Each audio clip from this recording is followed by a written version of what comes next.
Salut les Bizets, j'ai eu de vos nouvelles et j'ai appris que vous étiez en pleine forme pour la réouverture, après avoir distribué des livres tout autour de vous pendant le confinement, et je voulais vous dire bravo et merci.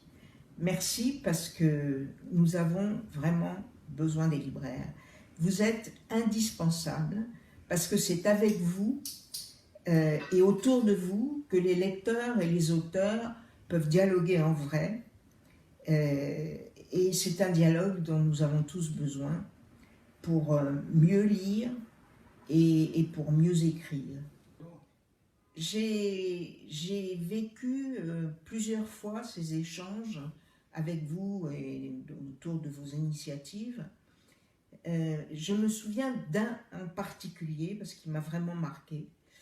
Je me souviens, comme le disait Pérec, d'un festival sans nom. Bon. J'étais venue pour présenter Bien connu des services de police. Il y avait beaucoup de monde et ça se passait dans un temple protestant, si mes souvenirs sont exacts. Dans la discussion, j'avais évoqué le problème du faux témoignage de la police dans la justice. Et j'avais dit que c'était une construction consciente et permanente, une pratique permanente. Un juge dans la salle s'est insurgé violemment et le dialogue entre nous a commencé. Bon, et il a fait part de sa confiance indéfectible dans la police. Si j'avais simplement lu son témoignage par écrit, j'aurais dit c'est de la mauvaise foi et ça ne m'intéresse pas.